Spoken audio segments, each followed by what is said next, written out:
Hello guys, welcome back to our channel. இன்றைக்கி ஒரு tips தான் பார்க்க போகிறோம். இந்த டிப்ஸ் ஊதுபத்தி வச்சு தான் செய்ய போகிறோம். நான் ஒரு பிக்சரை சைடில் அட்டாச் பண்ணியிருப்பேன். அது எத்தனை ஊதுபத்தி இருக்குதுன்னா 100 ஸ்டிக்கு இந்த ஒரு பாக்ஸில் இருக்கும். இதோட ரேட் வெறும் 35 ரூபா தான். எல்லா சாட்டர்டேவும் எங்கள் வீட்டுக்கு பக்கத்தில் ஒரு அண்ணா விற்றுட்டு வருவார்.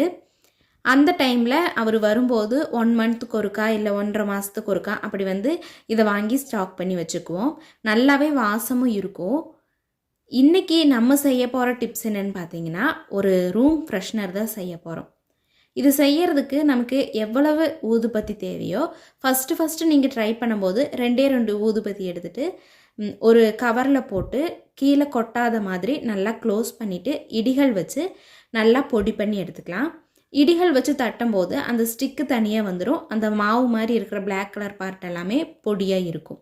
அது கூட ஒரு வில்லோ அப்படி இல்லைன்னா 2 வில்லோ சந்தனம் சேர்த்திட்டு இனியொரு டைமும் இடிகள் வச்சு பொடி பண்ணும்போது இது ரெண்டுமே நல்லா நைஸாக பொடியாயிரும். இப்போ நம்ம பிரித்து பார்க்கும்போது சந்தனம் தனியாக, இந்த பிளாக் கலர் ஊதுபத்தியோட பொடி தனியாக தான் இருக்கும். இது ரெண்டையுமே நல்லா மிக்ஸ் பண்ணி விட்டுக்கலாம்.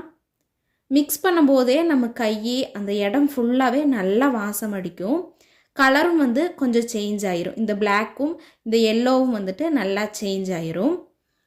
அதுக்கப்புறம் ஒரு 1 யூஸ் டம்ளரில் இந்த பொடியை சேர்த்திட்டு மேலே நல்லா கவர் பண்ணி ஒரு பேப்பர் போட்டு மூடிட்டு ரப்பர் பேண்டு போட்டுடலாம். இப்போ ஃபுல்லாகவே அந்த 1 யூஸ் டம்ளர் க்ளோஸ் ஆகிருக்கும். அதுக்கு மேலே ஒரு பின் வச்சு நல்லா ஹோல்ஸ் போட்டு விட்டுட்டோன்னா இந்த பொடி இந்த ஹோல்ஸ் வழியாக வீடு ஃபுல்லாகவே நல்லா வாசம் அடிக்கும். பீரோ, நம்ம ட்ரெஸ் வச்சுருக்கிற ஷெல்ஃபு, அதுக்கப்புறம் விண்டோஸு, டிவி வச்சுருக்கிற பிளேஸு, கிச்சனு, இது மாதிரி எல்லா இடத்துலையுமே இந்த பொடி ரெடி பண்ணி வச்சிட்டோன்னா நல்லா வாசமாக இருக்கும். மாப் போடும்போது இந்த பொடியை கொஞ்சமாக தண்ணியில் சேர்த்திட்டு வீடு ஃபுல்லாக மாப் போட்டிங்கனாலும் நல்லா வாசம் அடிக்கும். ஊதுபத்தியை எப்போவுமே ஏற்றி வைக்கும்போது கொஞ்சம் தண்ணியில் நனைச்சிட்டு அதுக்கப்புறம் ஏற்றி வச்சிங்கன்னா ஊதுபத்தி ரொம்ப நேரம் எரியும். இந்த 3 டிப்பையும் மறக்காமல் ட்ரை பண்ணிவிட்டு எப்படி இருந்ததுன்னு கமெண்ட் பண்ணுங்கள். வீடியோ பிடிச்சுன்னா லைக் பண்ணி சப்ஸ்கிரைப் பண்ணிக்கோங்க. தேங்க்ஸ் ஃபார் வாட்சிங். Bye bye.